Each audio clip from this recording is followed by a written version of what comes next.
Hello? Yeah. What up, homie? Hi, Uncle. Yeah, What's up, niece? What's happening? you, you get off of baby duty?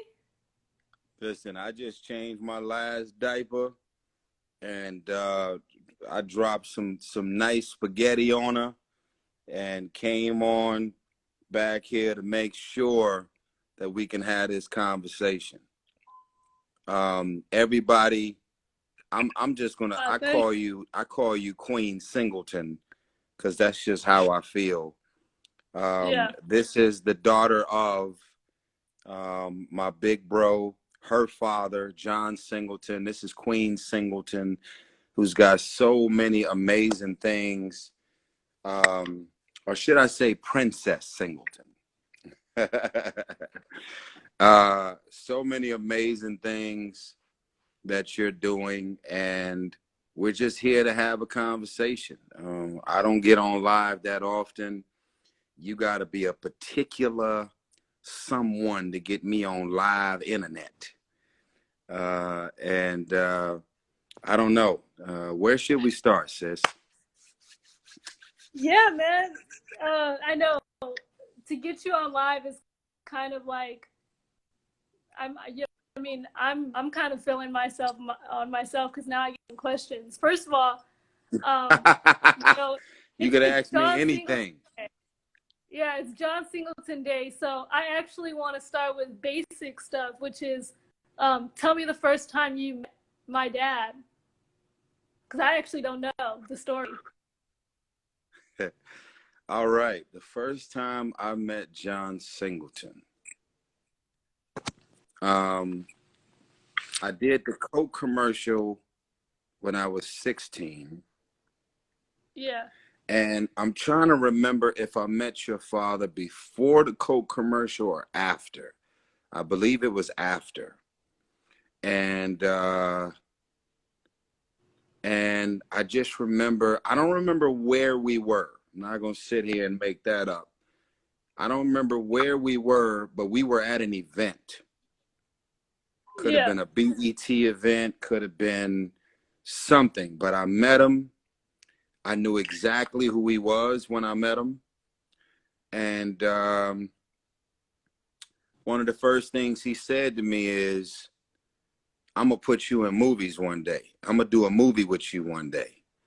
Now, for me, it's a little strange to tell this story because I've told this story a lot of times, but I've never told it to you. But you know, after I met him and he made that comment to me, I was, you know, I was young. I was so excited about music and what was about to happen to my music career. And when you born and raised in the hood, one of your biggest fears is for them to ever say you fake, you changed, or you went Hollywood. So I already had it in my head that none of my homies I grew up with is ever going to be able to say that about me. So the last thing I'm going to do is a movie.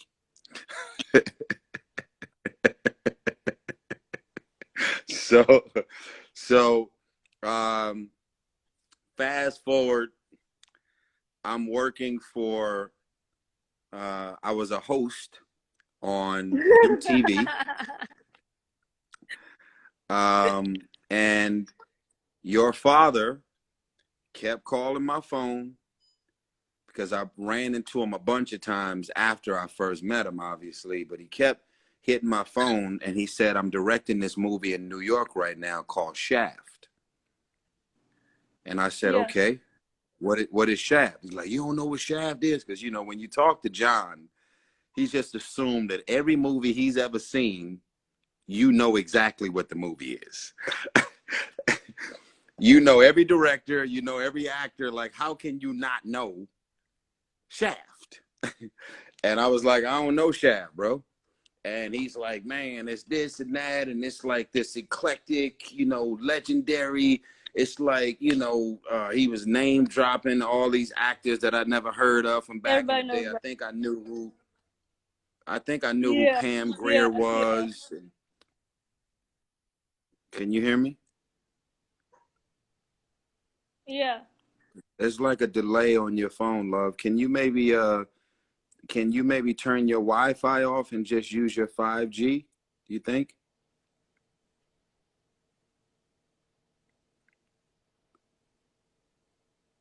Can you hear me?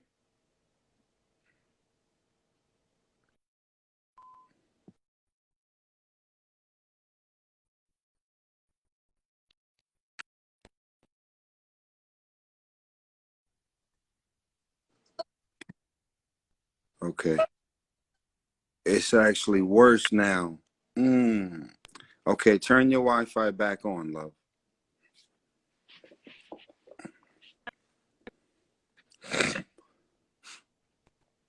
Can y'all hear me?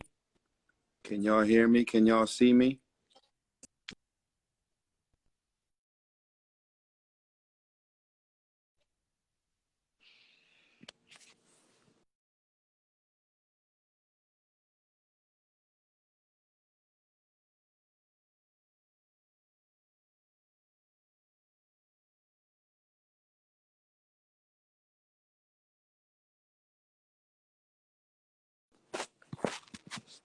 All right, so we're gonna get back on in a minute.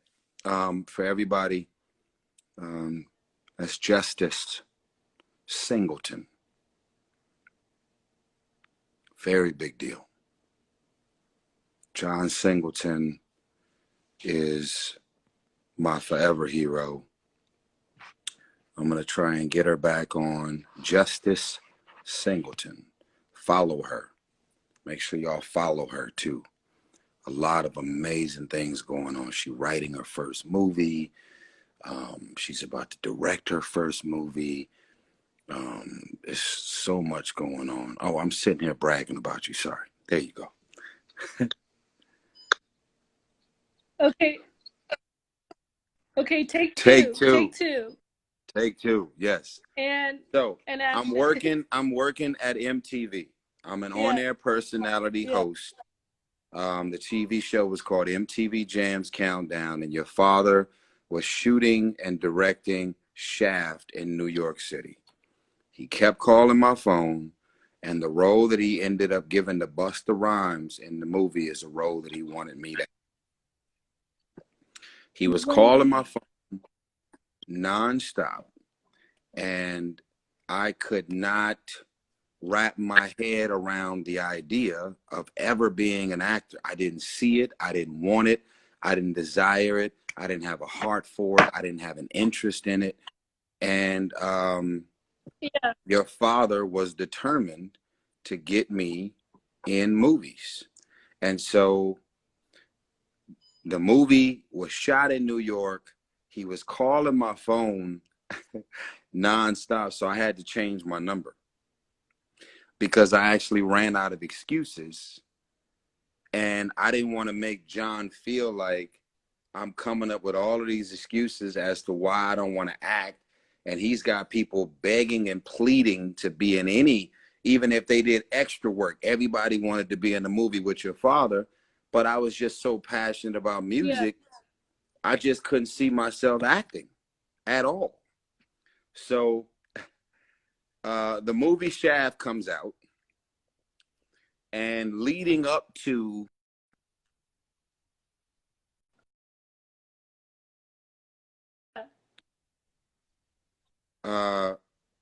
there was a million billboards and posters, and the trailer was on TV hour on hour on hour. And I called your father and I said, I think I made a mistake. And he said, see, nigga, I told you. I told you. I told you.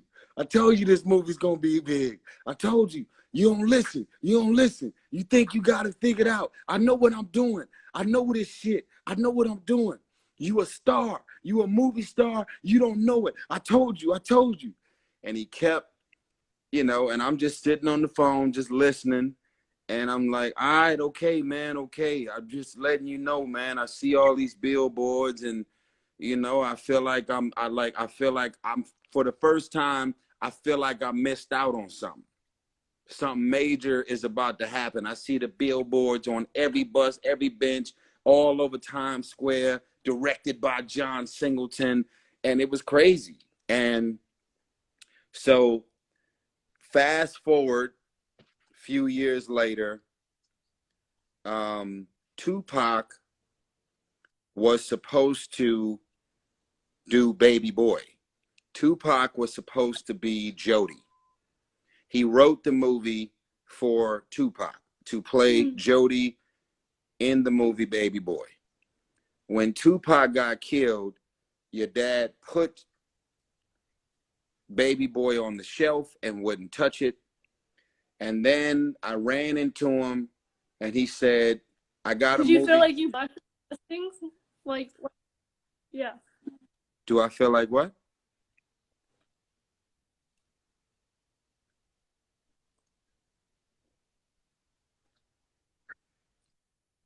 I can't hear you at all, sis. I'm sorry. I can't hear anything.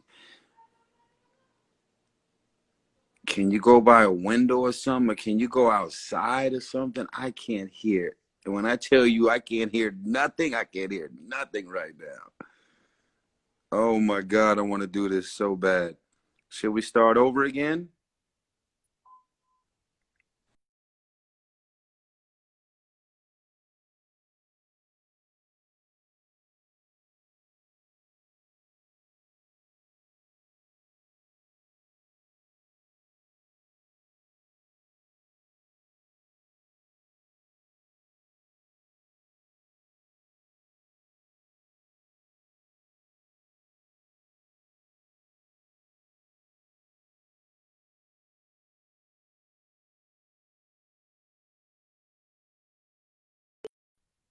Hello.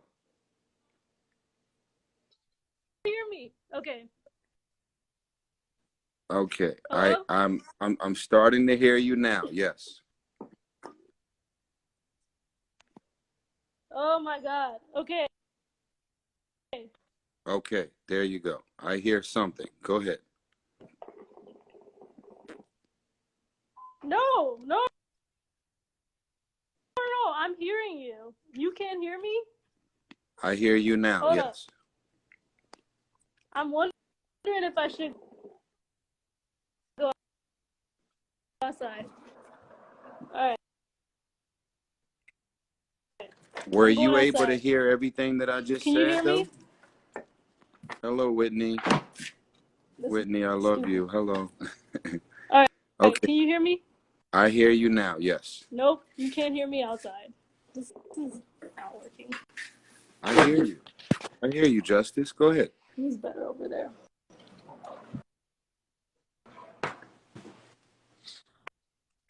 Yo, I've been listening this whole time.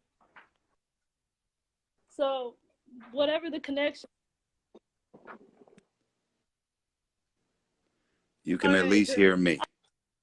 I was saying, you said that you saw the posters.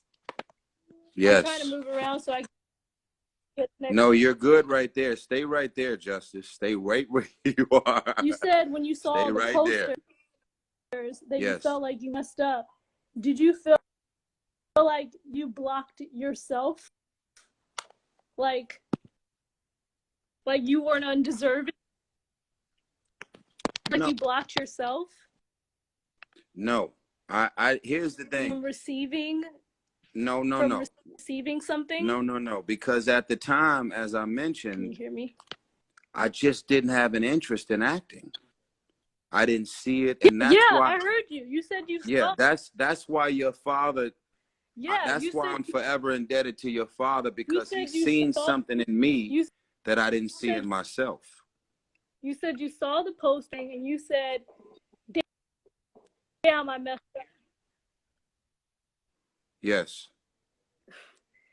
You said you saw everything, you felt like you messed up. Yes. Is it just because of what you thought the perception would be if you were in movie, or because you thought, am I the person to be in a John Singleton movie? No, Like, is it about what you here's thought the you thing with deserved, or no, here's the thing.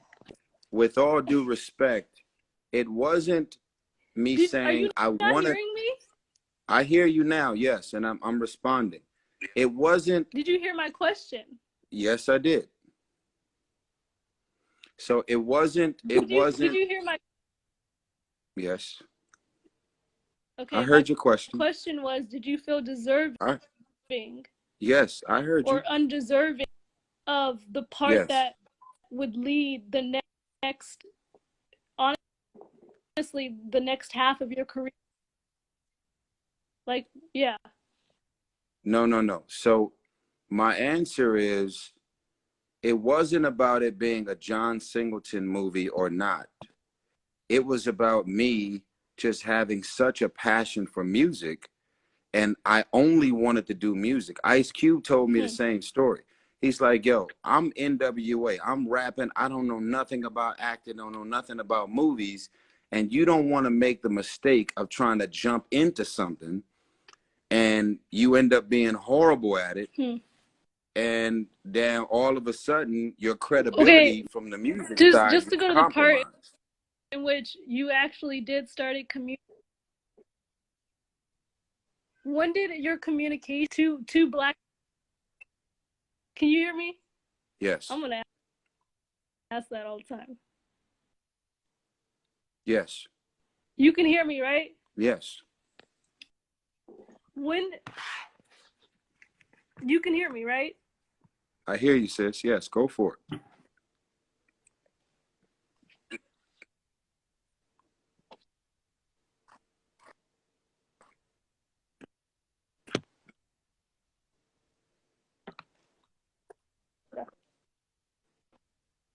Okay. I literally can't hear anything. Let's try. Let's start over. Start over.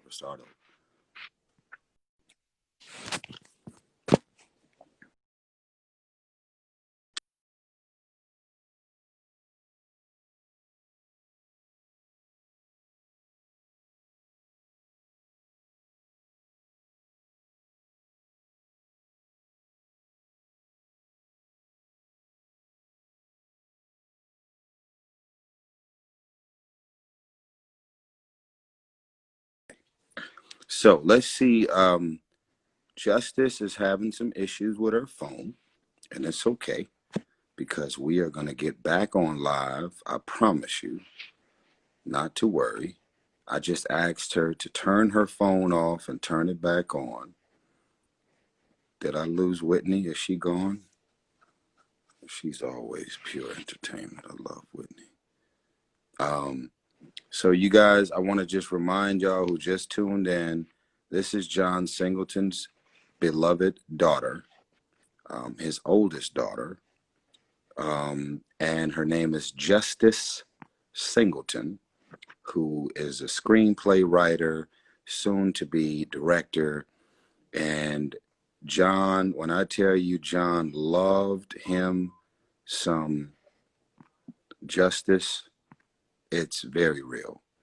And you know, this is my sister, this is my family, I won't even say sister, it's my niece.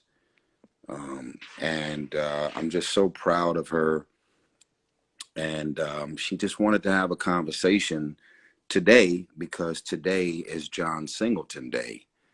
And you know, just to talk about how much he means to us all.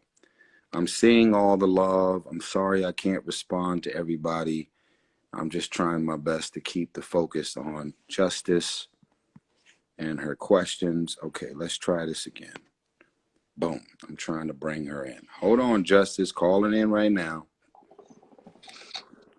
All right. Did you reboot your phone? I rebooted my phone. I'm not moving a muscle. I hear you, and it's good right now. Let's keep it right here. Go ahead. I'm not moving. Also, I Okay. just want to follow this by like after seeing how live verses go, it made me realize that my dad wouldn't have a chance in technology. These IG is reckless. No, John no, would have no it's use. actually the opposite. Your pops was doing just fine. Listen, we talked True. heavily about social media. I think I Oh, got him on Instagram. yeah, no, I'm not saying he wouldn't have tried it. I just think like he loved his privacy and his in the intimacy with his friendships with people.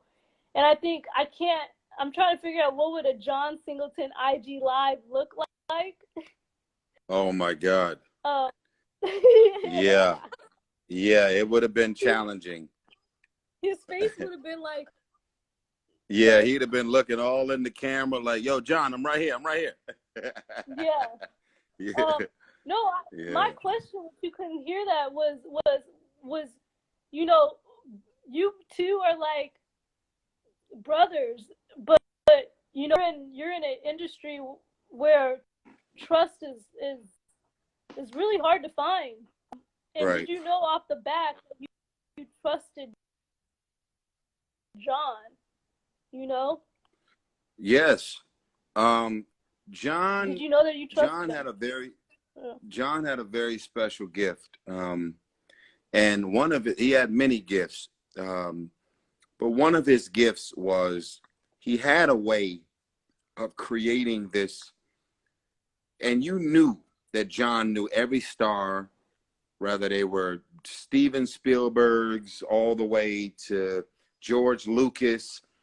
You knew that John was a big deal, but he had a way of creating an individual relationship with you, um, where you didn't feel like you were one of many celebrities or one of many in the yeah, industry. He had a very personable vibe and energy. Yeah, so I trusted him instantly.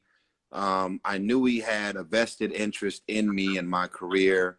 And, it's one thing to have a vision, it's another thing to be a visionary. And he had both. And his yeah, visions that he had in mind for me was beyond anything I ever had in mind for myself. I would have yeah, been another recording artist that would have been stuck in just doing music. And I've been able to travel the world. My movies are played in over 200 countries. I got close to $8 billion with a B worth of box office receipts. And it all started from John saying, I know you singing Sweet Lady. I know you singing lately, but you got more potential and you got something else in you. And he kept saying to me that I reminded him of Tupac. mm, And I just didn't know what that meant because I had only met Pac once. And he just kept saying, man, you remind me of Pac. You remind me of Pac. And Tupac's mom, rest in peace, said the same thing. She said, it's a lot of people running around here trying to be like my son. But I can tell you right now, you're the only one. And I wasn't even asking his mama that. She just said it to me. You're the only one that reminds me of my son. She's like, oh, it's just crazy. Now, I went to North Carolina. I slept at her house for like a week and a half. And she told me that, she said that she had some of Tupac's ashes in her front mm-hmm, yard that she had put in a private little, um, private little kind of grave site in her front yard yeah, of just Pac's ashes. And so yeah, it was kind of knowing that John wrote Baby Boy for Tupac. He was supposed to be Jody, and then having John to say I reminded him of Pac, which was like mind blowing, and I still don't even know what it means to this day. And then to have his mama to say the same thing was just wild. So I went into it humbled, grateful. Um, I felt a lot of pressure just knowing, how much Tupac meant to the culture. and that I was going to be stepping into this role that was never written for me, but it was written for him. You know, I felt like I needed to do the best that I could. And being as that I didn't know what the hell I was doing, your father protected me every step of the way. Yeah. I don't know if you remember this, but when I was young, the first time I met you was in Compton.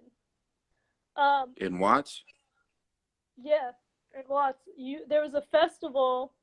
It was like a street festival for the community, and they were Yeah, yeah. showing the It cars. was called Watts Day. Watts Day. Yeah, yeah, Watts Day, Watts. And I remember seeing you, and you near Dad, and I remember there was like, I think he had his car. There's a car there, but I remember him saying, you know, that's the guy. He actually claimed you. He's like, that's my guy. And he claimed you. He's like, that's my guy. He said, he's a star. Like, that's the dude I made. You know, like the same way we were at Disneyland. He said, I made him. That's, you know, as if we were his son. And his Wow. and his reasons were, you know, everything that he thinks a Black man should be is having the charisma and the pride and the joy to carry yourself. You know. And you carry that character in most of your movies, which is kind of rare because if you know anything, I mean, you know everything about the history of Black film, but in Black film, you have to always be so serious. Right. You know? And sometimes, I don't want to say emasculating, but it can be weird to watch Black men who are either too serious or have to be too funny. And it's kind of really an honor to know that, like, what Dad created in Baby Boy for you, but also you were in other movies. Because, I mean, I saw Black and Blue, and I've watched you since I was a kid, you know? But I guess you. my next question, of course, but I guess my next question is personality. It's like, you know, watching the guy in Too Fast, Too Furious and Baby Boy, like, I really want to know, like, I know those are characters, but like, when you're being funny and when you're joking, like it reminds me of like constantly. Do you feel like when you go on different sets and you're trying to bring that, like, it started there, right? Yeah, well, see, here's the thing. You know? I think for me, this is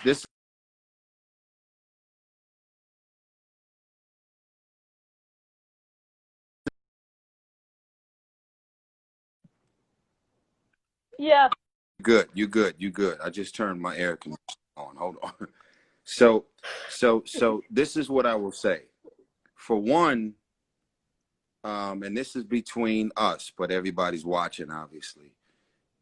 I've said this a million times. When I was a kid, I never heard you're handsome, you're sexy, you're attractive. I never heard any compliments about my appearance. I didn't have muscles. I wasn't the best basketball player, football player. I wasn't the star athlete. So I was very insecure as a kid coming up. And when I started making money, it didn't change my insecurities. Imagine hearing somebody call you sexy or call you handsome and attractive, and you don't feel it or believe it for yourself. So it's almost like water on a duck's back. Every time somebody would say something about me after I did the Coke commercial, it was hard for me to believe that the compliments were real and coming from a real place. But the one thing I knew was that I was funny. When I was in the hood, I was always the class clown, always the center of attention, always hyper. I got kicked out of multiple schools from elementary to junior high. I ended up going to a behavioral school, not because I had learning issues, but because I was just so bad and always wanted attention everywhere I went. So when we did Baby Boy, John Yeah. had me doing all of this serious, dark, intense, dramatic stuff.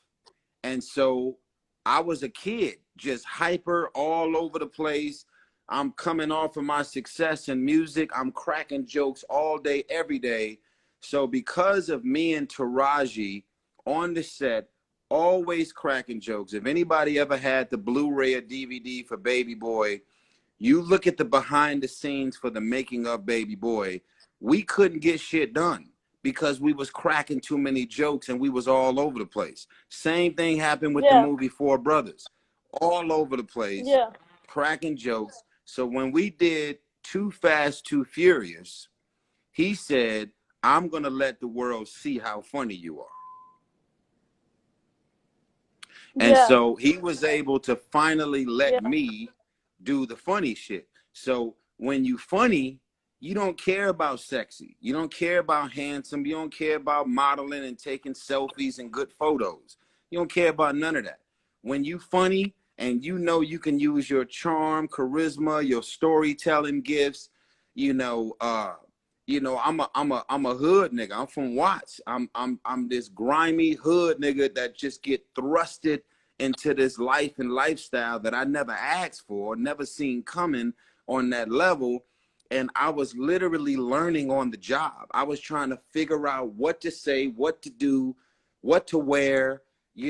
I had my ears pierced when I first got on. I decided to pierce the bottom of my chin, just like, I want to be different, and somebody was like, dude, that ain't quite what you need to be doing in life, piercing your chin and shit. Like, what are you doing? So I just didn't know what I was. It's almost like Justice when I've seen you change your hair color. You trying to figure out what is my look? What looks good on me? What is the best clothes? Am I neo soul? Am I chic? Am I Afrocentric? Should I do this? Should I do that? And you trying to figure out what is your best look. Because I knew nothing about sex appeal, because I knew nothing about what my best camera angle was, one thing I knew is that when I walk in the room, everybody's going to want to be in my section. I knew I had big charm and personality. I knew I could make anybody laugh. And I just didn't have any sense of talent. I knew I could sing, but I didn't have any of I remember when I read the script, Baby Boy. It was the first script I had ever read. And I remember the part that says INT and EXT. And I was like, John, what does this mean? He said, that means interior. You're indoors. EXT means exterior. You're outdoors. I was like, okay, cool. I said, what is POV? Point of view. And he was explaining some of the most basic things to me that I had never even heard of and didn't know what it was. So I don't know if I've ever told you how Baby Boy happened. No. Okay, I want to tell you. So Tell me. Your father called me and he said, where you at, nigga? I said, I'm at the house. At the time, I had bought my first crib in Hawthorne, California. And he said, send me your address. I said, okay. He said, I'm on my way. So I get all excited like, oh shit, John's about to pull up on me. But he never told me he was coming to my house for me to read this script. He just told me about it. Movie called Baby Boy, was supposed to be starring Tupac when he got killed in 96. I put it on the shelf. So he pulled up at the crib. I opened the door. When I opened the door, he was looking down at his Skytail two-way. Yeah, the silver one. He was looking down. I opened up the door, and he looked up with his glasses on, and he's like, what up? And then he like pushed past me and just walked into my house. I was like, okay, well, yeah, what's up, my nigga? He just walked in my damn house. John and his audacity, he's a bully. So he come to my dinner table, and it's just me and him at the crib. Nobody was there. And he's like, look, man, I got this script, Baby Boy. It's my next movie. And, I want you to read this movie. I want you to check this shit out, man. I think this is This movie is going to change your life. He gave me the full pitch, and I'm sitting there and I'm like, okay, well, I can't avoid a phone call. I can't go hide and duck. He then popped up at my damn house and walked into my house and just Yeah, made said, yo, himself what's happening? comfortable. That's it. So he sat at my dinner table, Justice, and he started reading the script to me. Like, treat me like a straight baby, like a real baby boy. He's reading the script to me. And then he's like, boom, boom, boom. You know, it starts off with this poem, you know, C. Welsing, and boom, boom, boom. He's reading the pages to me. And then I'm like, yo, that's crazy. You know, I can relate to that, and blah, blah, blah. And then he said, man, fuck this. You read it. So he shoved the script over to me. And I'm looking at him. I'm like, okay. He said, man, read the script, bruh. I'm not finna sit here and read this shit to you. Read the script. So Wow. I started reading the script, and he sat there on his Skytail two-way, and he made me read the Baby Boy script at my dinner table from cover to cover. Oh. And after that, they went into the whole casting. Now, this is the part that people really don't know. It was time to cast the movie. John said, you got the role. You're Jody. You're going to play Baby Boy. I said, I don't have the role. He said, what do you mean? I said, bro, I don't want you to just give me the role. I want to earn it. I want to come in and audition. He said, what? I said, yeah, I want to see what I can do with this part. You know, I want to put it on his feet, as he would say. And so I went in for the casting. I went to the Linwood swap meet. Went and bought me some Chuck Taylors, some Dickies, a big ass t-shirt, a beanie. I had the turtle, the wife beater on underneath my t-shirt. And I went in and came in for the Baby Boy audition in full uniform from Jody. And I did the audition by myself. So then him and Kim Harden, shout out to Kim Harden, was so blown away that I had did my thing. Then he said, I need you to stay here. I said, okay. He said, you got the part, bro. Congratulations. It's done. Now I want you to stay here, and I want you to read opposite all of these women that's coming in for the role of Yvette.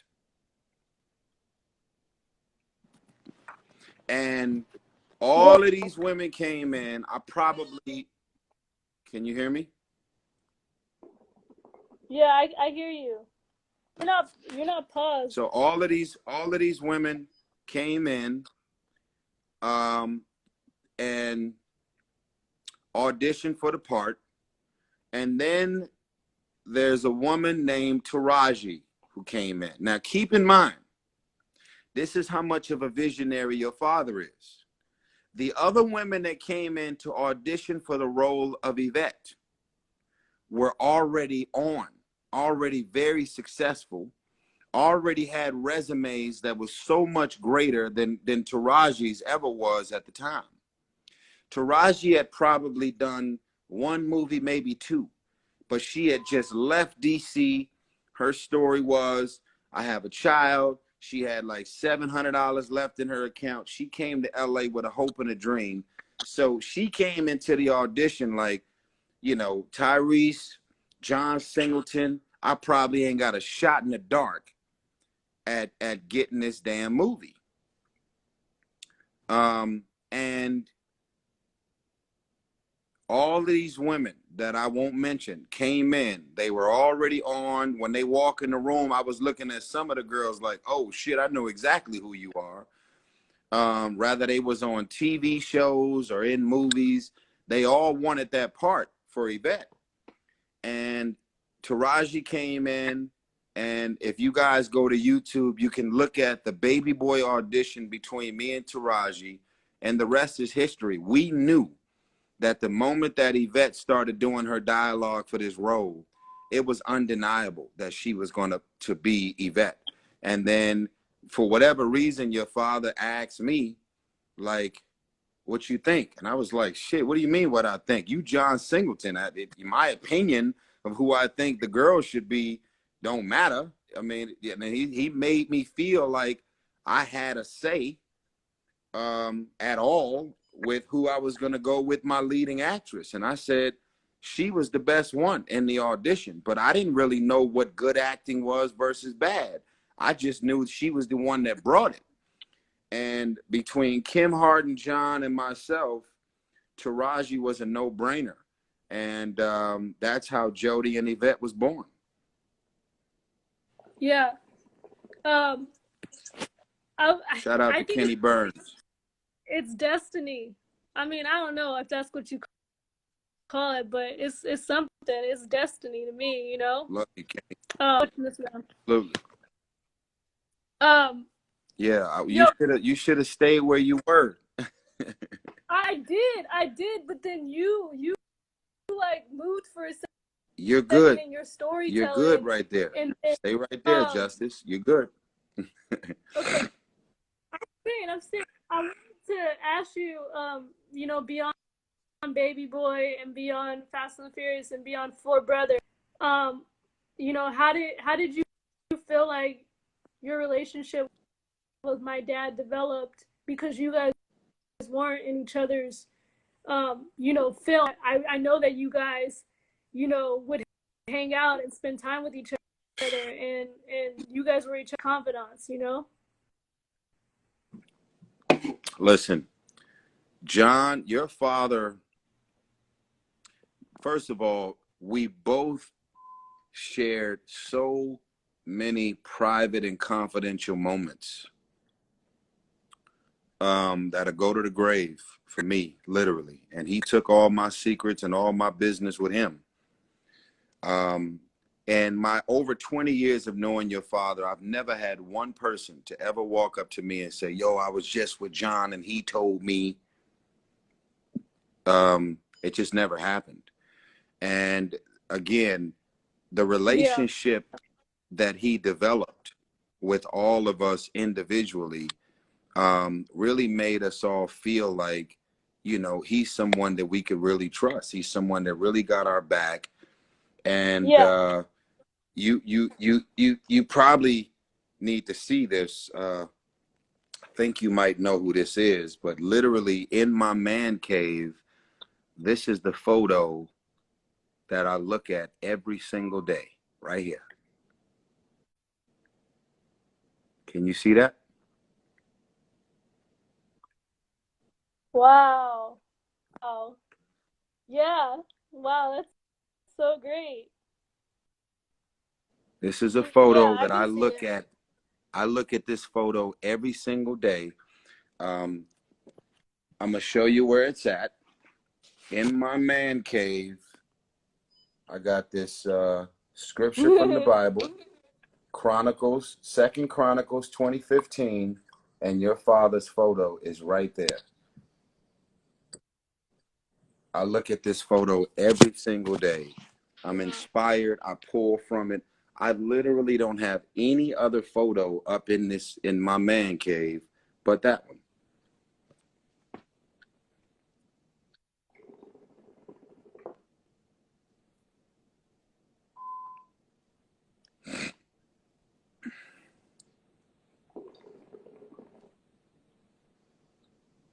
Yeah. Yo, I wanted to tell, can you hear me? I'm getting calls. Yes, I do. From someone out there right now. I wanted to ask you, you trip to Cannes. So can I tell you about talk that? About this. Like, yes. We still have to buy it, and I owe you. I mean, you know, I owe you, but I not owe you. I want to say, you know what? You don't owe me anything. What happened that day? Changed my life, and I mean everything from the memorial to getting on that plane, to missing the plane, to getting on that plane, to getting off that plane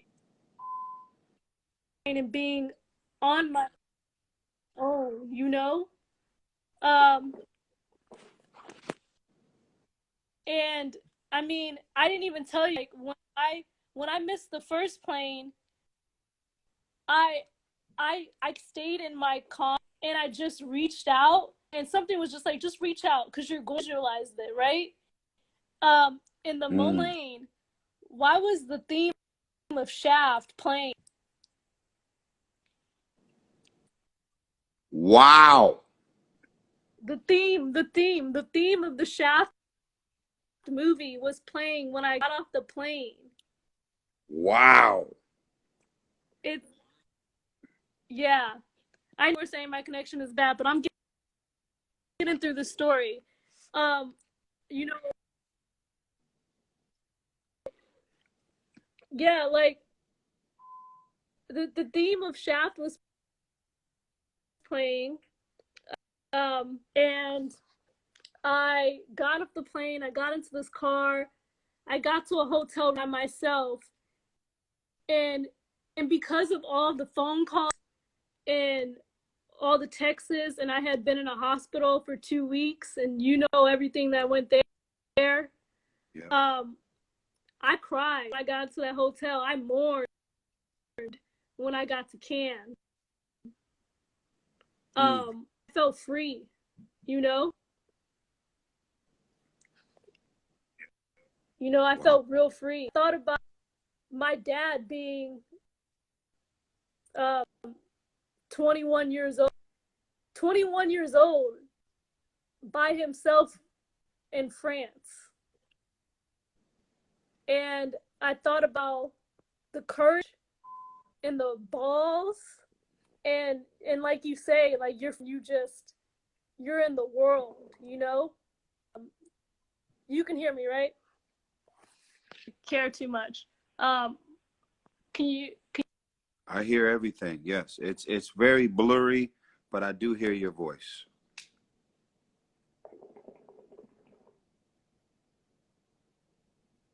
So now I okay. I literally I got the same phone I've had for Okay, can you hear me?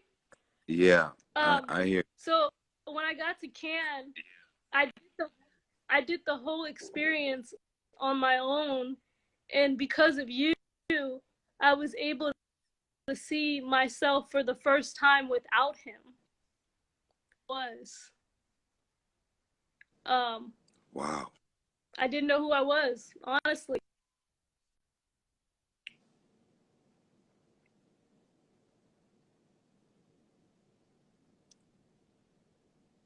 You look like him, you act like him, you help him.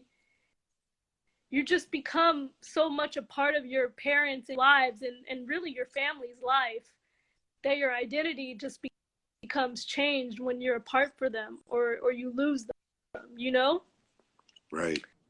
Um, and I'm saying this because I'm about to get a little bit more preachy, which is that, from the beginning of that moment when I went on that plane, I went with sort of whatever God wanted me to do. I'm just going to do that. Mm-hmm. Um, which means, you know, I'm not in the same place,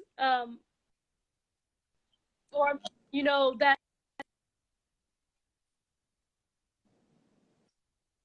every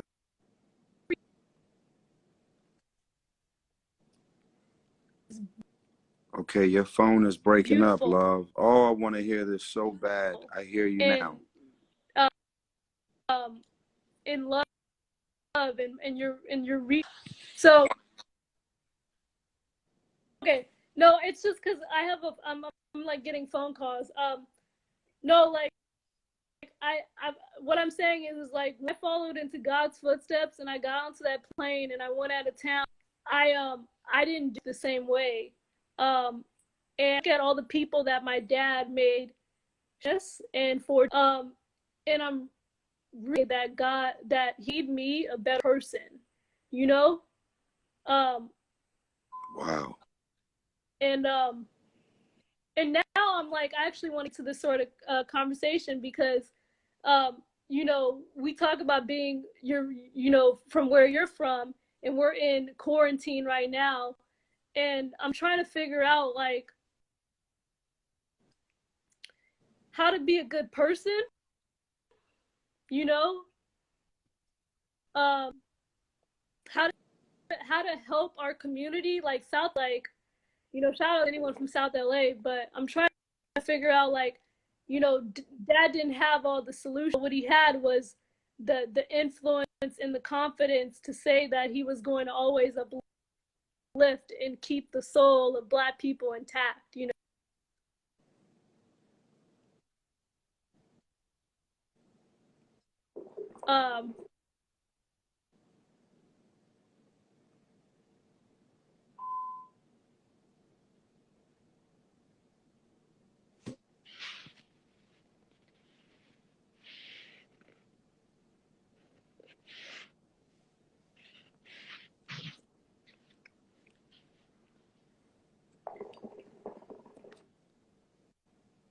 Can you hear Can me? you see me?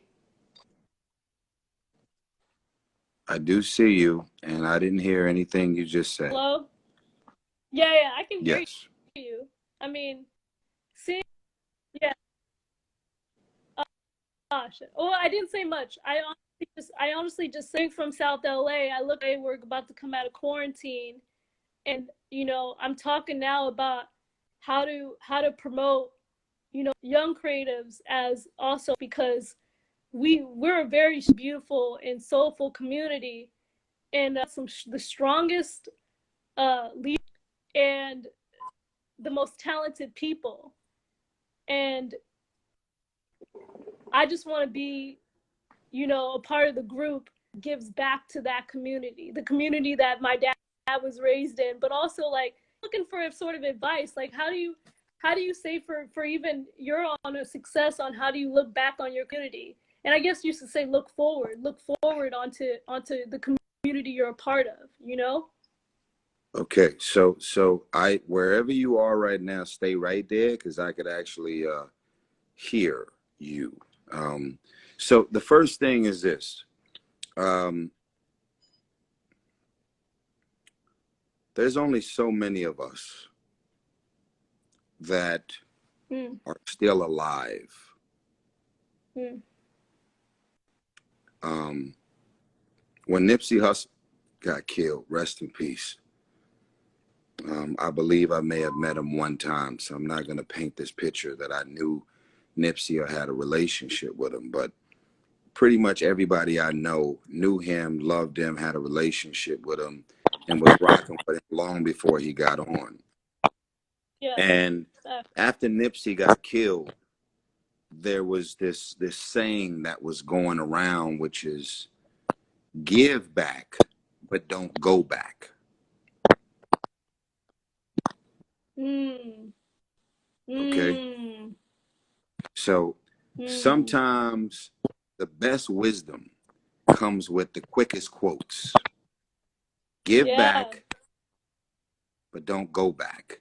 See, Dr. Dre could donate $80 million to Compton and not be there for the ribbon cutting and blowing out birthday candles and doing anything for the city of Compton where he's physically there, where he may put his safety at risk.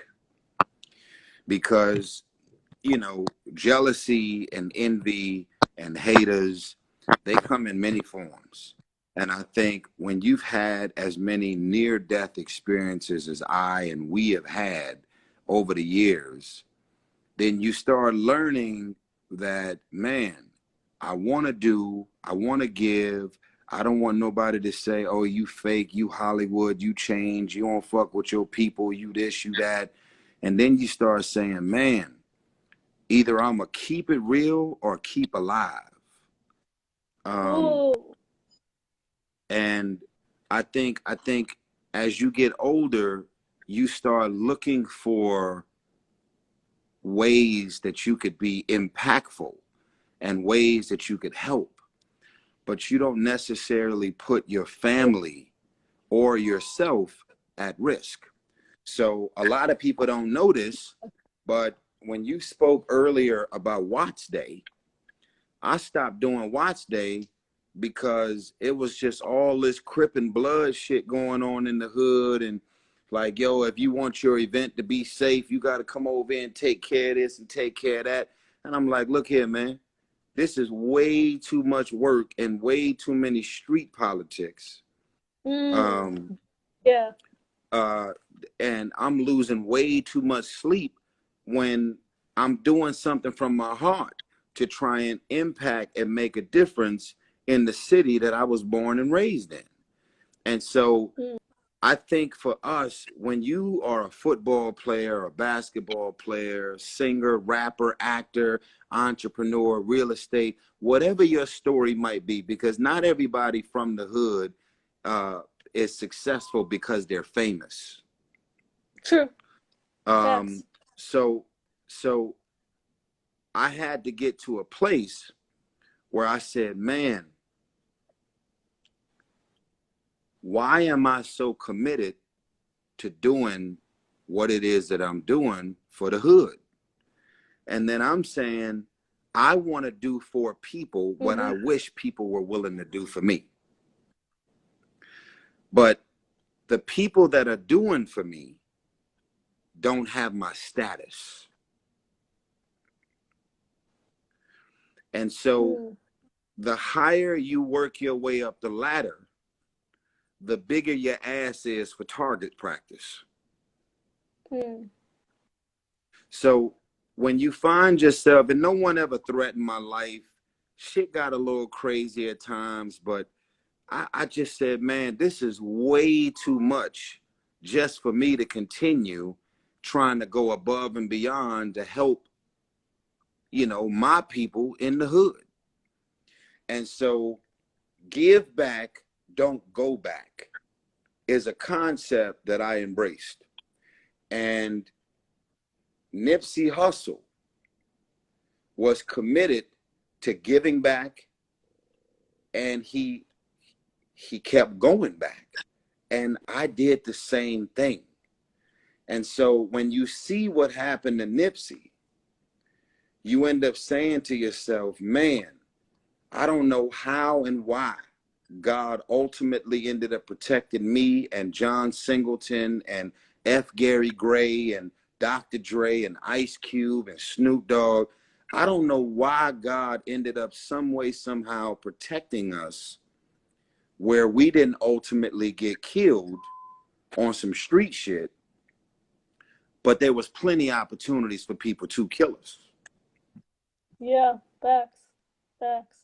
And here I am at a charity event. What you gonna do? Pull out your bulletproof vest and have people walking through metal detectors and warning people to make sure they don't got no guns and knives on them? You're doing a charity event. Yeah. And then you find yourself saying, man, I'm putting my life and more importantly, other people's lives in jeopardy if I continue to do this event, which I did